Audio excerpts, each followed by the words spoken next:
سمعنا وأطعنا.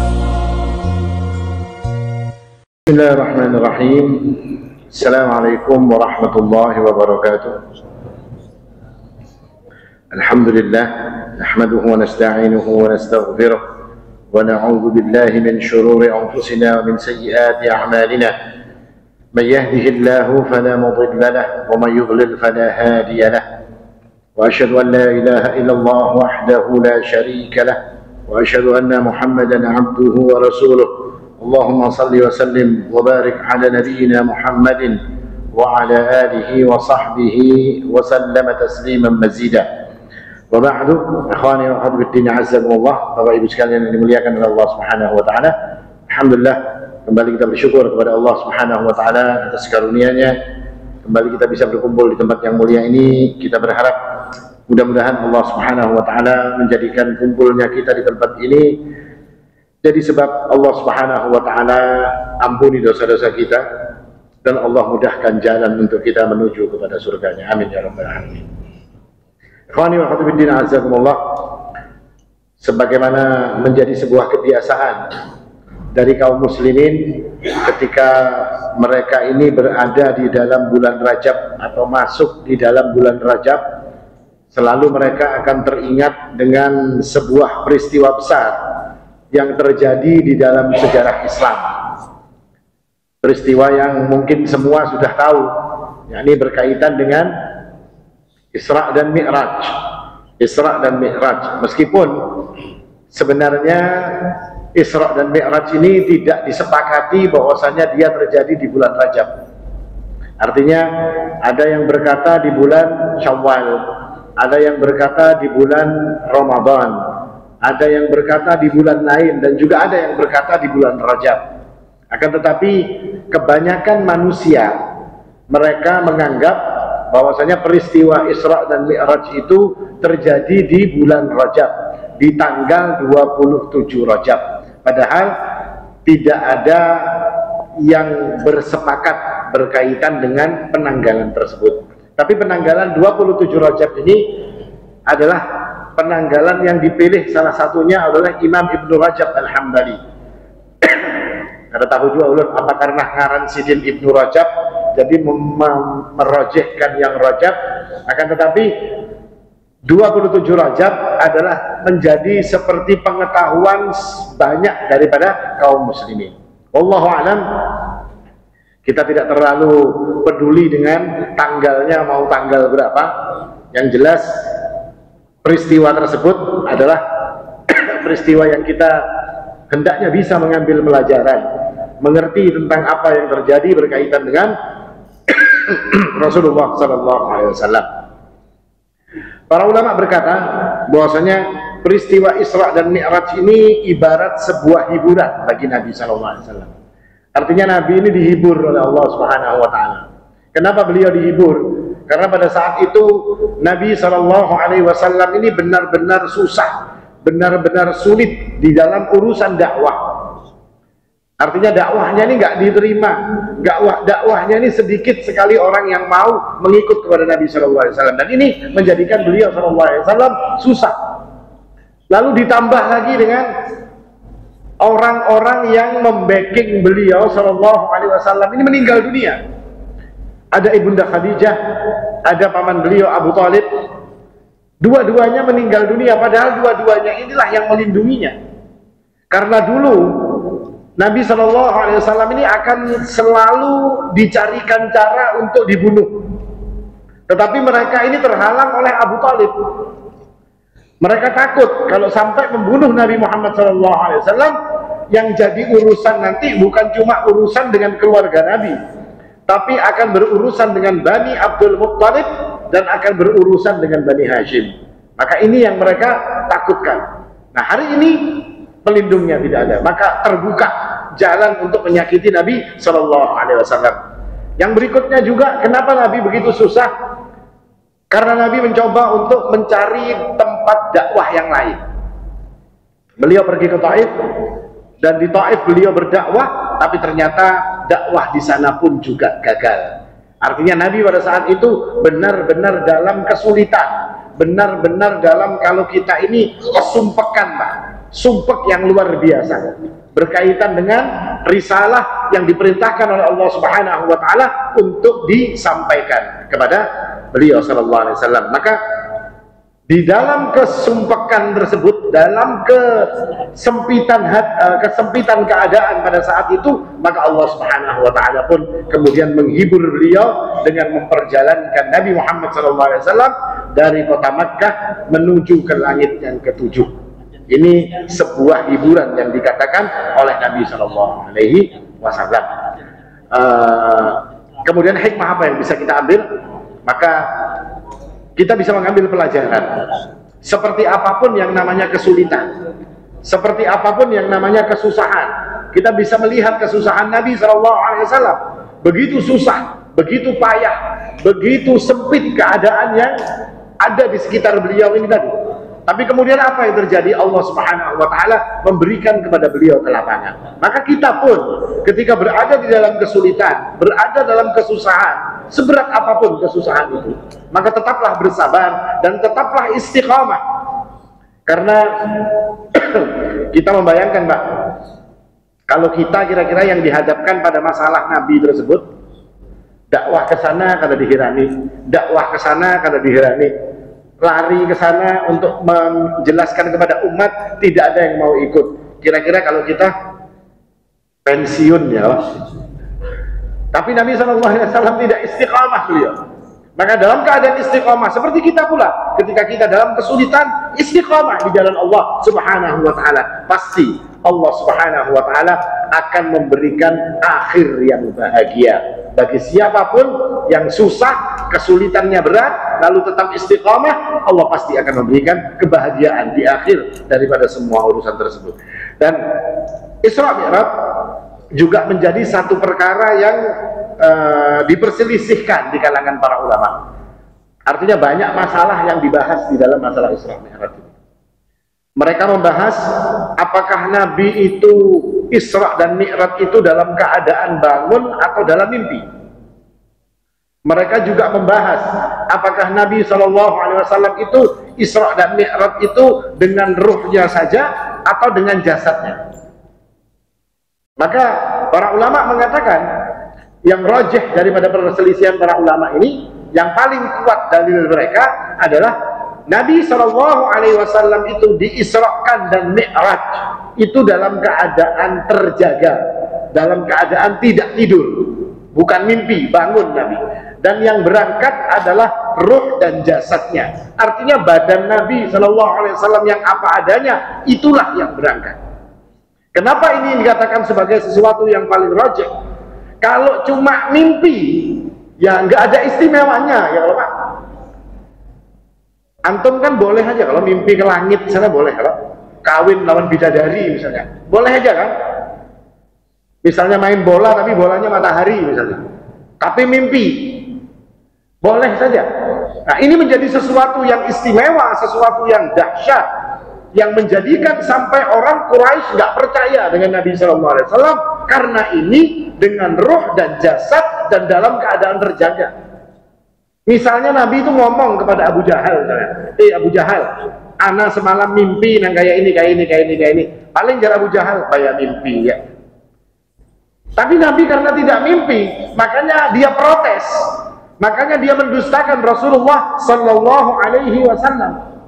Dan kita yakin sebagai umat Nabi Sallallahu Alaihi Wasallam akan terjadinya ini, Nabi dalam keadaan terjaga, Nabi dalam keadaan ruh dan jasadnya diberangkatkan oleh Allah Subhanahu wa Ta'ala. Ini kalau nggak gitu kan nggak ada istimewanya Pak. Kemudian ada pertanyaan lagi, apa hukumnya kalau orang nggak percaya dengan namanya Isra Mi'raj? Bukan nggak ada loh Pak, ada namanya kelompok itu Quraniyun, pemimpinnya bernama Ahmad Al-Baghdadi. Mereka menolak adanya Isra Mi'raj. Artinya nggak percaya. Percayanya mungkin dengan Al-Quran saja. Di Al-Quran kata mereka yang ada cuma Isra. Subhanalladzi asra bi'abdihi laylan minal masjidil harami ilal masjidil aqsa. Tapi di dalam hadis disebutkan dari Masjidil Aqsa Nabi ke langit ketujuh. Itu ada dalam hadis. Mereka tidak percaya dengan hadis, maka kata mereka tidak ada Mi'raj. Nah, ini kelompok-kelompok yang seperti ini adalah orang-orang yang sesat. Bahkan dikatakan oleh Lajnah Daimah, orang-orang yang seperti ini kalau nggak percaya Mi'raj, maka mereka percaya nggak dengan sholat itu diwajibkan? Nah, sholat itu dapatnya di mana? Sholat itu dapatnya waktu Mi'raj, bukan waktu Isra, tapi waktu Mi'raj.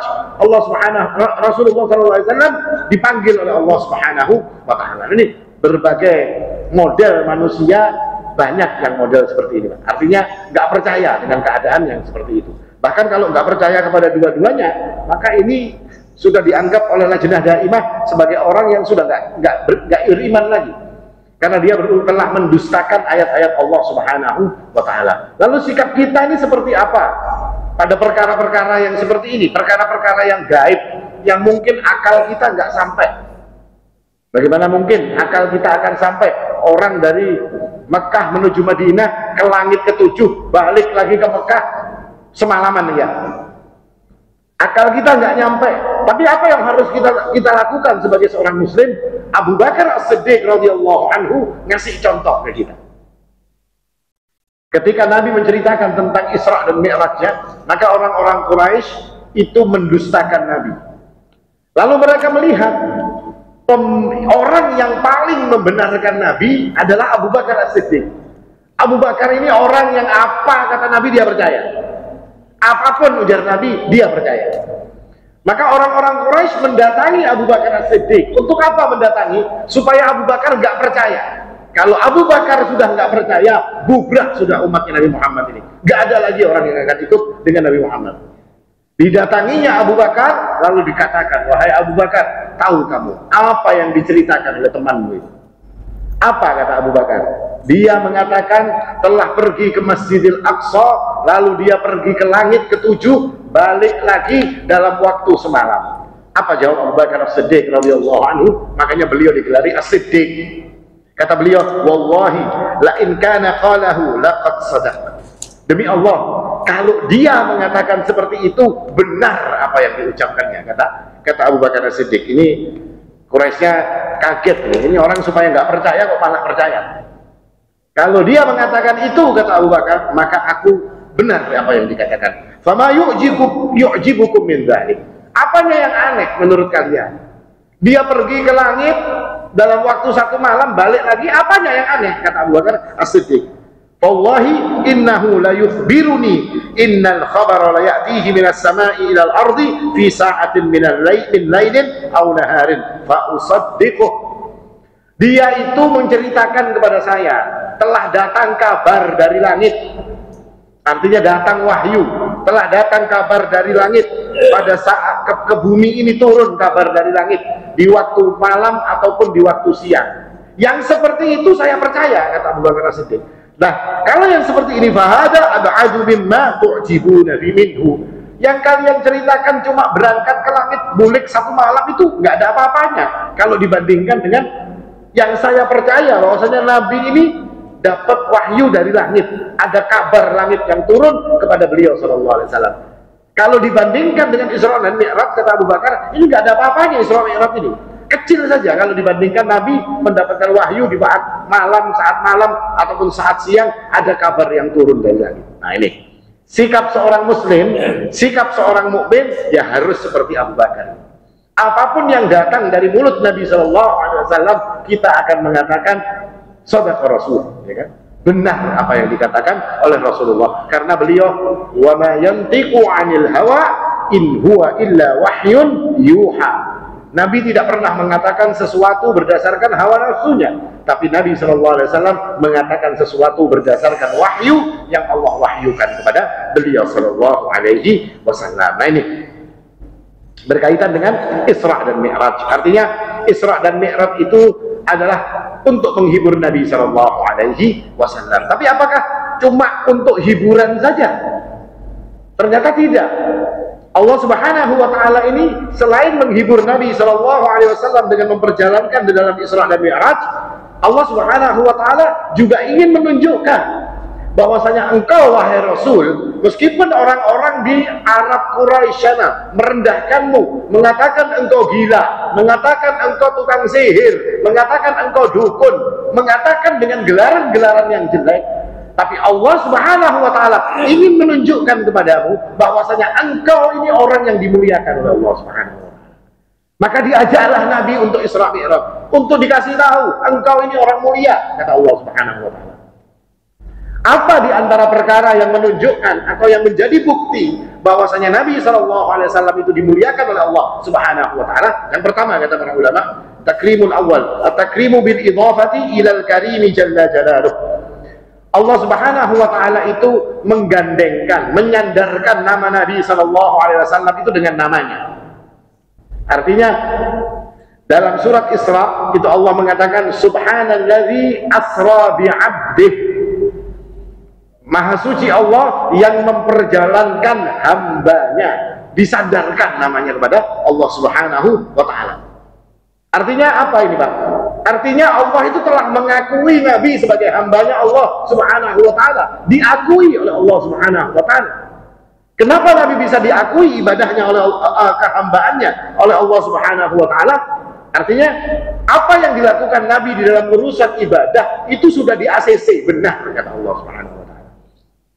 Nah, maka tugas kita, Pak, hikmah yang bisa kita ambil, pelajaran buat kita adalah berusaha untuk diakui menjadi hambanya Allah Subhanahu wa taala. Hari ini kita kan mengaku, kalau ditanya, antum hambanya Allah? Iya, jawab kita. Kira-kira Allah ngakui nggak kita ini sebagai hambanya? Karena ada, Pak, nanti di akhirat orang yang Allah tidak mau lihat. La yanzuru ilaihimullah.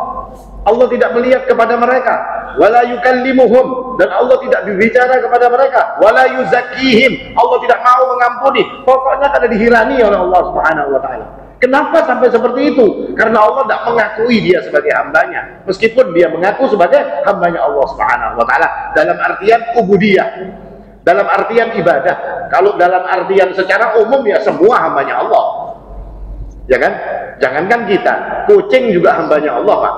Semut, cacing dan segala macam juga hambanya Allah. Tadi dalam rangka ubudiyah, apakah Allah Subhanahu wa taala mengakui kita? Wallahu a'lam. Kita nggak tahu, meskipun kita berharap kita ini diakui sebagai hambanya Allah Subhanahu wa taala. Karena diakui sebagai hamba itu merupakan gelar yang sangat tinggi. Beda dengan di kalangan manusia, Pak. Kalau di kalangan manusia dianggap sebagai hamba itu statusnya rendah atau tinggi, Pak? Rendah. Tapi ketika itu disandarkan kepada Allah Subhanahu wa taala, maka ini maknanya luar biasa tingginya. Orang yang disebut oleh Allah Subhanahu wa taala sebagai hambanya itu selalu dalam keadaan yang paling baik. Ketika Allah mengatakan subhanalladzi asra bi 'abdihi lailan minal masjidil haram ila masjidil aqsa, yang Allah Maha suci, Allah yang memperjalankan hambanya dari Masjidil Haram ke Masjidil Aqsa alladzi barakna haulah, yang Allah Subhanahu wa taala berkahi di sekelilingnya, disebutkan oleh Allah Subhanahu wa taala sebagai hambanya. Ini ditunjukkan keistimewaan. Allah juga mengatakan dalam Al-Qur'an, wa annahu lamma qama 'abdullahi yad'u, dan bahwasanya ketika hamba Allah yakni Nabi Muhammad SAW qama yad'u, beliau itu berdiri untuk salat, untuk berdoa, untuk salat, kata Allah Subhanahu wa taala. Allah juga mengatakan abdan idza shalla dalam surat Al-Alaq, diakui terus oleh Allah sebagai hamba, sebagai hamba, sebagai hamba. Karena ini merupakan derajat yang sangat tinggi. Nah, ini yang perlu kita cari, Pak. Kayak apa caranya supaya kita ini bisa diakui oleh Allah sebagai hambanya? Maka apa yang harus kita lakukan? Yang jelas, apa yang dilakukan oleh Nabi SAW, beliau ikhlas di dalam beribadah. Ikhlas karena Allah Subhanahu wa taala. Melakukan apapun yang menjadi perintah itu dengan ikhlas. Beliau adalah orang yang paling takut. Beliau adalah orang yang paling raja, berharap hanya kepada Allah Subhanahu wa taala. Ketika semua perkara ini kita wujudkan pada diri kita, insya Allah Allah Subhanahu wa taala akan mengakui kita sebagai hambanya. Bahkan suatu hari Jibril alaihi salam itu pernah datang. Dia bertanya kepada Nabi SAW, wahai Nabi, engkau itu mau jadi raja dan jadi hamba? atau jadi raja dan jadi rasul seperti Nabi Sulaiman alaihi salam, atau engkau mau menjadi hamba dan menjadi rasul? Jadi raja ini, raja dan rasul kayak Nabi Sulaiman, atau jadi hamba dan jadi rasul. Mana yang dipilih oleh Nabi sallallahu alaihi wasallam? Beliau memilih menjadi hamba dan rasulnya Allah Subhanahu wa taala. Makanya kan kita ini kalau tahiyat atau syahadat kita kan, salah satu riwayat syahadat bentuknya kan wa asyhadu anna Muhammadan abduhu wa rasuluh. Nabi Muhammad itu hambanya Allah dan rasulnya Allah Subhanahu wa taala. Apakah ini suatu kemuliaan? Ya, ini sebuah kemuliaan ketika seseorang itu diakui sebagai hambanya Allah Subhanahu wa taala. Makanya dalam surat Al-Furqan Allah berfirman, wa ibadur rahmanil ladzina yamshuna 'alal ardi hauna wa idza khatabahumul jahiluna qalu salama. Disebutkan sifat-sifat baik di dalam ayat ini, dan Allah Subhanahu wa taala mengatakan sifat baik semua itu miliknya ibadur rahman, hambanya ar-rahman. Artinya semua kebaikan yang dilakukan seperti dalam surat Al-Furqan, yamshuna 'alal ardi hauna, enggak sombong. Wa idza khatabahumul jahiluna qalu salama, dia jaga kata-katanya. Walladzina yabituna li rabbihim sujjadan wa qiyama, salat malamnya Masya Allah, Nabi salat malamnya sampai bengkak kakinya, persis seperti yang disebutkan dalam ibadur rahman salatnya. Lalu walladzina yaquluna rabbana srif 'anna 'adzab jahannam, takut kepada azabnya jahannam, dan seterusnya. Kita bisa baca dalam surat Al-Furqan. Itu semua menunjukkan amalan-amalan yang akan bisa menjadikan kita sebagai hambanya Allah Subhanahu wa ta'ala. Bahkan dalam Al-Furqan disebut sebagai hambanya Ar-Rahman. Ketika itu kita lakukan, maka insya Allah kita akan diakui oleh Allah Subhanahu wa ta'ala sebagai hambanya. Ini kemuliaan pertama, diakui sebagai hambanya Allah Subhanahu wa ta'ala. Kemuliaan yang kedua, kejadian terjadi sesaat sebelum Isra dan Mi'raj dilakukan. Apa itu? Syaqqallahu ta'ala li sadrihi sallallahu alaihi wasallam. Allah membelah dadanya. Dada Nabi SAW dibelah sebagaimana disebutkan dalam sebuah riwayat, furija'an saqfi baiti. Malam itu kata Nabi SAW, atap rumahku terbuka. Wa ana di Makkah. Saat itu aku ada di Mekah. Nabi berada di dalam rumah, atap terbuka. Lalu kata Nabi SAW, fanazala Jibril alaihi salam, maka Jibril kemudian turun, kata Nabi SAW, fafaraja sadri thumma ghasalahu bima'i zamzam thumma jaa bitastin min dhahabin mumtali'in hikmatan wa imanan. Lalu dia cuci hatiku itu dengan air Zamzam. Lalu kemudian hatiku, dia membawa bejana, yang bejana itu terbuat dari emas, yang di dalam bejana itu isinya hikmah dan iman. Lalu apa kata Nabi SAW? Fa'afraghahu fi sadri. Lalu Jibril kemudian menuangkan iman dan hikmah tadi di dalam dadaku, kata Nabi. Summa atbaqahu. Lalu Jibril alaihissalam mengembalikan dada Nabi seperti semula. Ini cerita pembelahan dada. Apanya yang menjadi kemuliaan dalam membelah dada ini? Maka ini menunjukkan bahwasanya Allah Subhanahu wa ta'ala ingin membersihkan hatinya Nabi. Karena dalam riwayat lain Jibril berkata, ada sesuatu yang dibuang dari hati Nabi. Kata Jibril, ini bagiannya setan, dikeluarkan dari dada Rasulullah SAW. Lalu apa keutamaan daripada ini atau kemuliaan daripada ini semua? Allah Subhanahu wa ta'ala membersihkan dada Rasulullah SAW, hati beliau diisi dengan hikmah, diisi dengan iman. Untuk apa? Untuk mendapatkan karunia yang besar, karunia yang istimewa yang diberikan oleh Allah Subhanahu wa ta'ala. Dan ini mengandung pelajaran, Pak, bagi kita, Pak, bahwasanya yang harus kita jaga agar kita bisa mendapatkan kebaikan yang besar dari Allah Subhanahu wa ta'ala adalah hati kita yang dijaga. Bukan yang lainnya, tapi hati yang harus dijaga ketika kita ingin mendapatkan kebaikan. Makanya ketika Nabi SAW itu akan bertemu dengan Allah Subhanahu wa ta'ala, yang pertama dilakukan oleh Allah adalah membersihkan hatinya. Karena hati ini raja, hati ini panglima. Ya kan, kata Nabi SAW, idza saluhat saluhal jasadu kulluh wa idza fasadat fasadal jasadu kulluh. Kalau baik baik semuanya, kalau jelek jelek semuanya. Dia adalah hati, kata Nabi SAW. Maka kita sebagai umat Nabi Muhammad SAW mengambil pelajaran dari dibelahnya hati Nabi. Kita menginginkan agar hati-hati kita ini menjadi hati yang baik, menjadi hati yang bersih, hati yang seperti firman Allah Subhanahu wa taala bahwasanya qad aflaha man zakkaha wa qad khaba man dassaha. Beruntung orang yang membersihkannya, kata Allah Subhanahu wa taala. Wa qad khaba, orang yang rugi kalau mereka yang membiarkan bahwasanya hati-hati mereka itu menjadi hati yang kotor. Untung orang yang hatinya bersih. Makanya kemuliaan hati yang bersih yang harus kita cari, Pak, membersihkan hati. Hasad, sombong, iri, dengki, penyakit-penyakit hati berusaha untuk kita hilangkan. Kenapa harus dihilangkan? Karena Allah Subhanahu wa taala itu menilai manusia dengan hatinya. Ketika Nabi mengatakan bahwasanya Allah Subhanahu wa taala mengatakan inna akramakum indallahi atqakum. Yang paling mulia di antara kalian di mata Allah adalah yang paling bertakwa. Lalu Nabi mengatakan at-taqwa hahuna. Takwa itu dalam hati, kata Nabi.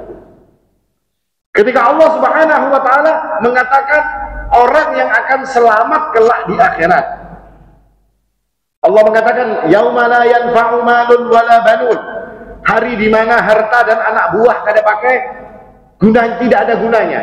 Siapa yang akan selamat pada saat itu? Illa man atallaha biqalbin salim. Kecuali orang yang datang kepada Allah Subhanahu wa taala tapi hatinya bersih, hatinya selamat. Makanya kalau kita membaca cerita-cerita salafus saleh, mereka itu lebih sibuk menata hatinya daripada menata amal perbuatan badannya. Nah, kita hari ini terbalik. Yang sibuk itu kita melakukan amal badan, sedangkan hati kita tidak seberapa memperhatikannya. Berapa banyak orang-orang yang sholatnya Masya Allah, puasanya Masya Allah, mungkin sedekahnya Masya Allah, tapi dalam hatinya sombong. Dalam hatinya tidak bisa bebas daripada riya. Dalam hatinya tidak bisa bebas dari yang namanya amarah, dari yang namanya dengki, dan penyakit-penyakit hati yang lain. Pelajaran daripada ini semua mengajarkan kepada kita bahwasanya ketika kita menginginkan karunia besar dari Allah Subhanahu wa taala, mulailah dengan membersihkan hati. Kita mulai dengan membersihkan hati-hati kita. Karena Allah mengatakan qad aflaha man zakkaha. Beruntung yang bisa membersihkan, kata Allah Subhanahu wa taala, tapi rugi orang yang membiarkannya dalam keadaan kotor. Maka kita ingin berlindung kepada Allah Subhanahu wa taala agar bisa menjadi hati-hati yang baik. Dan dibelahnya hati Nabi sallallahu alaihi wasallam ini, para ulama mengatakan ada yang mengatakan 2 kali, ada yang mengatakan 3 kali. Yang pertama, ketika Nabi masih kecil, dibelah dadanya di suku Bani Sa'diyah itu. Lalu anaknya Halimah As-Sa'diyah ini balik ke rumah dalam keadaan ketakutan, dan dia bilang itu Muhammad dipegang orang, ditangkap orang, dan dibelah dadanya. Dan anaknya Halimah As-Sa'diyah. Ketika Nabi Muhammad ini pulang dalam keadaan ketakutan, Halimah ini tadi, dan diperiksanya Nabi Muhammad SAW, ternyata nggak ada apa-apa. Kemudian karena dia takut akan terjadi sesuatu yang jelek, dikembalikan Nabi pada saat umur 2 tahun. Tapi kemudian nanti dikembalikan lagi ke kampungnya Halimah As-Sa'diyah ini, dan terjadi lagi nanti pembelahan hati beliau. Kenapa Allah belah dadanya di saat beliau umur 2 tahun? Untuk persiapan, Pak, supaya Nabi ini nggak tumbuh kayak kekanakan yang lain. Makanya kan semalam ada Pak Kiai yang mengatakan Nabi Muhammad lagi halus gin behingusan juga aja. Ada apa? Pernah Pak? Pernah dengar itu Pak ya? Ada viral itu Pak. Nggak ada Nabi nggak kayak ente. Nabi itu dari kecil dibelah dadanya karena Allah mempersiapkan beliau ini untuk jadi anak yang istimewa. Untuk jadi anak yang istimewa, nggak seperti anak-anak yang lain Nabi Muhammad SAW. Di waktu anak-anaknya, ketika beliau umur 10 tahun, menjelang mungkin balighnya mungkin ya Pak ya. Kira-kira wallahu a'lam balighnya umur berapa kita nggak ngerti. Tapi itu menjelang umur-umur yang umur-umur menjadi agak dewasa si anak ini tadi, Allah belah lagi dada beliau. Supaya apa? Supaya nanti ketika bergaulnya juga pergaulannya istimewa Nabi Muhammad SAW. Dan terbukti orang Quraisy itu bencinya dengan Nabi Muhammad SAW ini luar biasa. Tapi kalau bertitip barang lawan siapa? Kalau bertitip barang lawan Nabi Muhammad. Kenapa antum kok titip lawan Nabi Muhammad? Oh, kalau titip lawan Inya ini aman. Titip lawan yang itu, titip lawan Abu Jahal, bisa-bisa dikuranginya. Tapi kalau titip kepada Nabi SAW, aman titipan orang itu. Bingung kita ini Pak melihatnya Pak. Dimusuhi, tapi dititipi barang. Tapi yang kalau bermusuh lawan orang kan hakun lah yang menitipi barang. Kan karena mau kita. Nah ini Nabi Muhammad SAW. Yang ketiga, pada saat beliau akan Mi'raj, akan Isra dan Mi'raj, dibelah dadanya untuk juga menunjukkan bahwasanya beliau nggak seperti yang lainnya. Intinya peristiwa pembelahan dada ini mengajarkan kepada kita untuk sibuk dengan urusan-urusan hati, untuk memperhatikan perkara-perkara hati. Karena banyak orang yang masuk neraka duluan. Pernah baca hadisnya Pak? Seorang mujahid yang berjihad, seorang qari, seorang alim yang mengajarkan Al-Quran, dan orang yang ahli sedekah, tapi dimasukkan neraka dulu oleh Allah Subhanahu wa Ta'ala. Kenapa sebabnya? Karena riya itu di mana? Di dalam hati, bukan di jidat Pak. Riya itu dalam hati. Hatinya bermasalah. Amal luarnya Masya Allah, jihad, gak main-main jihad ini Pak. Mengajarkan Al-Quran gak main-main, sedekah dengan jumlah yang banyak, bukan perkara receh ini. Tapi hatinya nggak mendukung, sehingga apa yang terjadi? Masuk mereka dalam neraka. Ini mengajarkan kepada kita agar selalu sibuk dengan perkara-perkara yang berkaitan dengan hati kita. Ini yang kedua. Yang ketiga, apa yang dijadikan sebuah kemuliaan? Allah ingin tunjukkan, engkau ini mulia wahai Muhammad SAW. Adalah takrimu bis salati bil anbiya'i imamah. Nabi SAW itu sholat bersama para nabi dalam keadaan menjadi imam.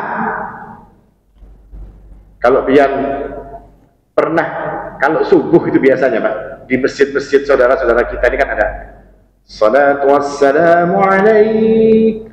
Itu ceritanya sebetulnya cerita apa? Cerita Isra Mi'raj. Kan ada lagunya, ada baitnya kan begini. Wa taqaddamta lis-salati fa shalla kullu man fis sama wa antal imam. Nah ini maksudnya, ini yang dimaksud itu ini. Dan engkau maju menjadi, engkau dipilih untuk jadi imam, lalu sholat bersamamu man fis sama, orang-orang yang ada di langit, yakni para nabi yang sudah mati itu, nabinya sudah meninggal semua, sholat di belakangnya Nabi SAW, wa antal imam, dan engkau wahai Nabi yang menjadi imamnya. Makanya kata Nabi SAW dalam sebuah hadis, beliau mengatakan, waqad ra'aituni fi jama'atin minal anbiya. Aku telah melihat sekelompok manusia dari kalangan para nabi. Fa idza Musa qa'imun yusalli. Musa alaihi salam salat. Musa itu kata Nabi SAW, fa idza rajulun darbun ja'dun ka'annahu min rijalin syanu'ah. Nabi Musa alaihi salam itu laki-laki yang gagah, badannya kekar, bujur Pak. Makanya kalau baca di Al-Quran itu kan, yang orang Kipti dipukul sekali apa? Almarhum langsung dipukul lawan Nabi Musa, ya kan? Game over. Sekali pukul aja Nabi Allah Musa alaihissalam. Orangnya besar, kekar, rambutnya keriting seperti orang syanu'ah, kata Nabi SAW. Itu adalah Nabi Allah Musa alaihissalam. Dan aku juga melihat Isa ibnu Maryam sholat, kata Nabi SAW. Akrabun nasi bihi syabhan Urwah bin Mas'ud as-Saqafi. Urwah bin Mas'ud ini pengawalnya Nabi SAW. Kata Nabi mukanya mirip Nabi Isa. Lalu wa idza Ibrahim alaihi salam qa'iman yusalli ashbahan nasi bihi sahibukum, yakni nafsah. Dan aku juga melihat Nabi Allah Ibrahim salat, kata Nabi SAW. Mukanya itu yang paling mirip dengan aku, kata Nabi. Jadi karena kakeknya, mukanya Nabi Ibrahim itu mirip dengan mukanya Nabi Muhammad. Kalau Nabi Isa mirip dengan Urwah bin Mas'ud As-Saqafi, orang Taif ini. Lalu Nabi SAW fahanatis salah fa'amamtuhum, lalu kemudian sholat ditegakkan dan saya yang menjadi imam mereka, kata Nabi SAW. Apa ini bentuk keutamaannya? Bentuk kemuliaannya apa ini? Artinya Allah Subhanahu wa Ta'ala ini memuliakan Nabi dengan menjadikan beliau itu imam. Padahal ada bapaknya Ibrahim, bapaknya Nabi Muhammad. Artinya pian kalau ada kai yang kira-kira jadi imam siapa? Kaiknya ini sama-sama Nabi loh ceritanya lah, bukan cucunya masuk pesantren terus kainya kada bisa baca Quran lain. Ini sama-sama nabinya ini, ya kan? Ada Nabi Ibrahim, ada siapa lagi? Ada Nabi Adam alaihissalam. Tapi bukan mereka yang jadi imam. Rasulullah SAW yang jadi imam. Makanya kata para ulama, ini adalah petunjuk bahwasanya Nabi Muhammad SAW huwal imamul a'zam war ra'isul muqaddam. Nabi itu imam besar. Nabi itu pemimpin yang maksudnya pemimpin yang nomor satu, istilahnya Rasulullah SAW. Allah ingin tunjukkan bahwasanya wahai nabiku, wahai Muhammad SAW, engkau ini mulia. Bukan mulia dibandingkan dengan manusia, tidak.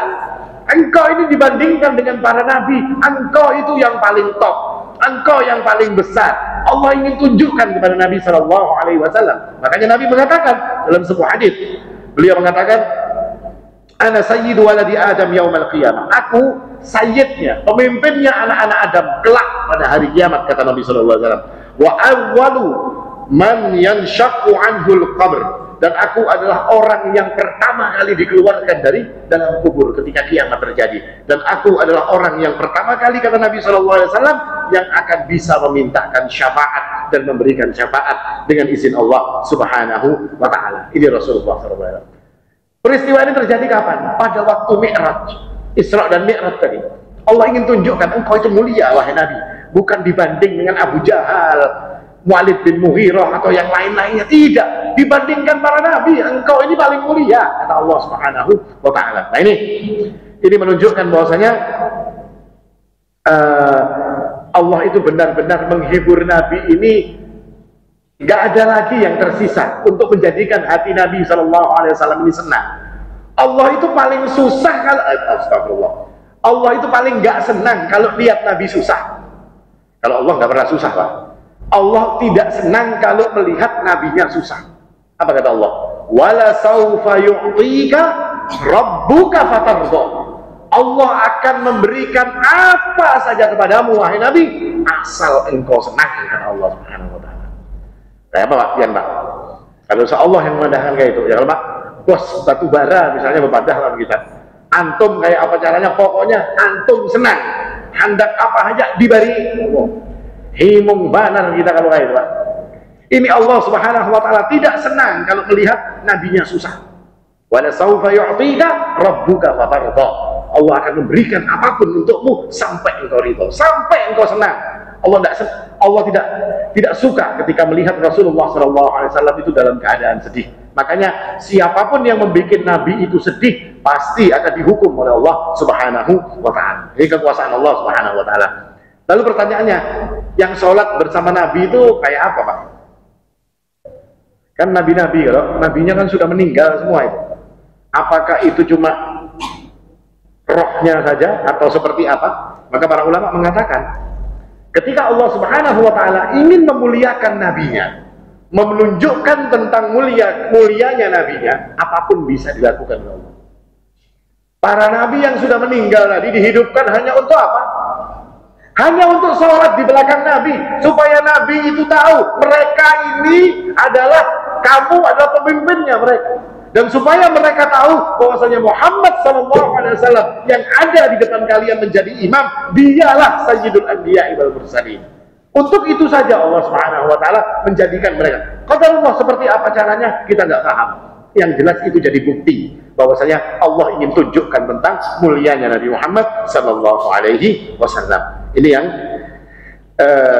ketiga. Yang keempat, Nabi SAW ini disampaikan oleh Allah Subhanahu wa Ta'ala kepada satu tempat yang tempat ini nggak ada makhluk yang pernah ke sana. Bahkan semua urusan itu akan berhenti di situ, dan semua perkara itu datangnya dari sana. Yakni tempat ini namanya Sidratul Muntaha. Nggak ada makhluk yang pernah ke sana. Cuma Nabi Muhammad SAW. Ini Sidratul Muntaha. Bahkan Jibril alaihi salam nggak pernah ke sana. Bahkan dikatakan oleh para ulama bahwasanya li'anna ilmal malaikati yantahi ilaiha. Ilmunya malaikat stop di situ. Tapi Nabi SAW bisa melewatinya. Ini Rasulullah SAW. Ya kan, makanya yang apa namanya Pak? Kalau subuh itu namanya apa? Yang tahrim, salawat tahrim. Nah itu ada ceritanya ini.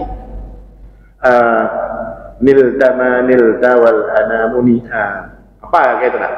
Ada beberapa hafal juga, kada pernah baca itu kan, cuma mendengarkan waktu inya bersuara itu mendengarkan. Oh ini ceritanya cerita Isra dan Mi'raj, ya kan?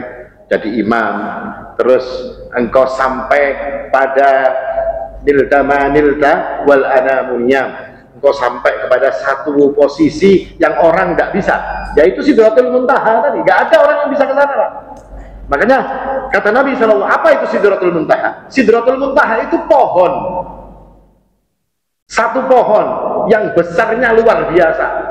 Pohon itu ada yang mengatakan akarnya di langit kelima, akarnya di langit keenam, dan cabang dan daun-daunnya itu ada di langit ketujuh.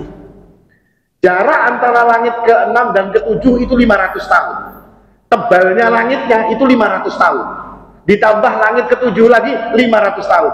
Tingginya itu 1500 tahun perjalanan. Ada tahu Pak tingginya kayak apa itu?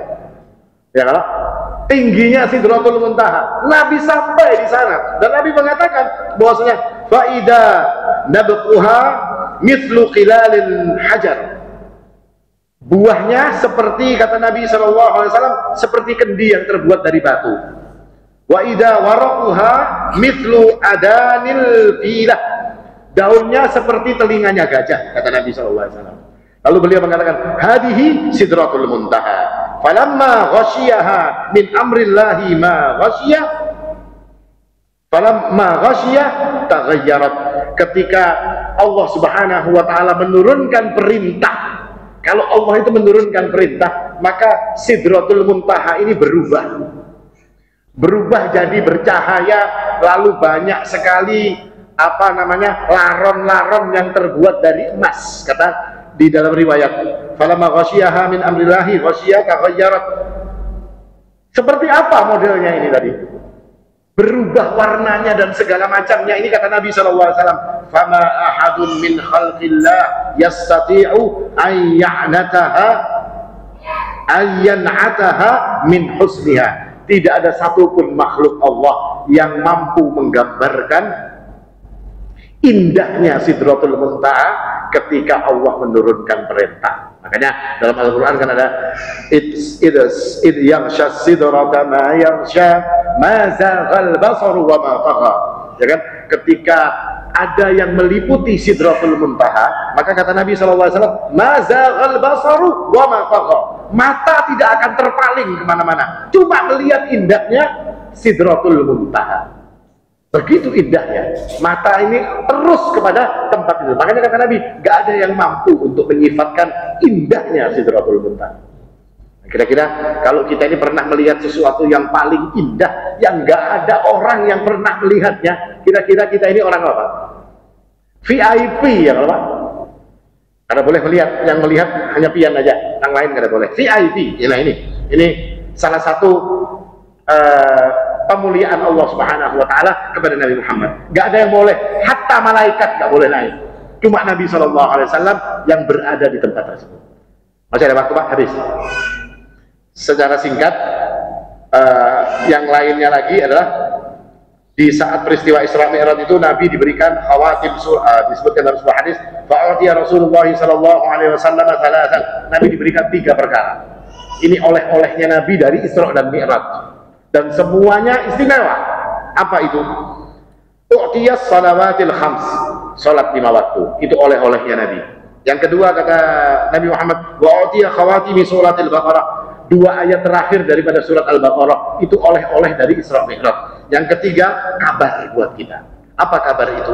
Wa ghufira liman lam yusyrik billahi min ummatihi syai'a. Dan Allah ngasih jaminan, ngasih janji langsung kepada Nabi SAW.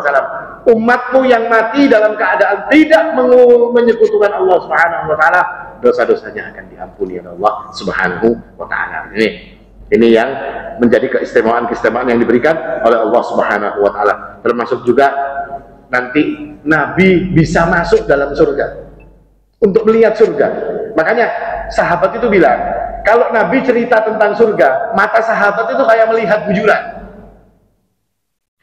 Saking pasnya Sidin itu berkisah, saking pasnya Sidin itu menceritakan tentang sifatnya surga, seperti surga itu ada di hadapan mata kami. Nabi juga melihat neraka, Nabi melihat semua yang terjadi di alam sana. Itu Nabi SAW melihat melihat segala sesuatu yang ada di tempat itu. Nah, yang terakhir, Nabi SAW itu juga berbicara dengan Allah. Tapi kenapa yang disebut orang yang berbicara dengan Allah itu siapa? Nabi Musa. Nabi Musa kalimullah. Apakah Nabi nggak bicara dengan Allah? Nabi bicara. Ketika Nabi itu diturun, ketemu Nabi Musa, apa kewajibannya? Sholat 50 waktu. Kada kuat mematikan, bergulik jar Musa. Bergulik, berpandir lagi lawan Allah Subhanahu wa Ta'ala. Bahkan bolak-balik Nabi itu berpandir sampai jadinya sholatnya 5 kali. Tapi kenapa cuma Nabi Musa yang disebut sebagai orang yang pernah berbicara dengan Allah Subhanahu wa Ta'ala? Karena itulah kekhususan Nabi Musa.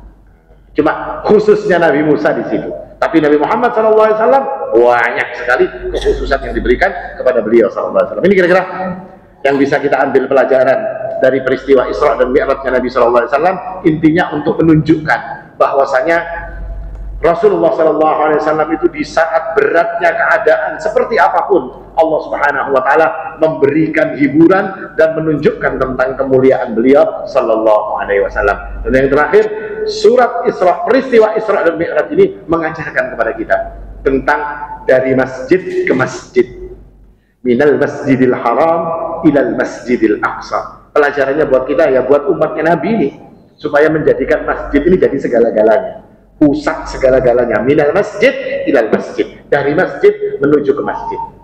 Nah, hidup kita pun juga kayak itu, baik kalau bisa ya di masjid aja sudah. Rindu maksudnya, jangan begana di masjid terus, malah mengalihi juga kalau kaumnya ya. Kira-kira ini yang bisa saya sampaikan, mudah-mudahan bermanfaat. Aku lu qouli hadza wal haqqu 'indallah, subhanakallahumma wa bihamdik, asyhadu an la ilaha illa anta, astaghfiruka wa atubu ilaik. Wassalamu alaikum warahmatullahi wabarakatuh.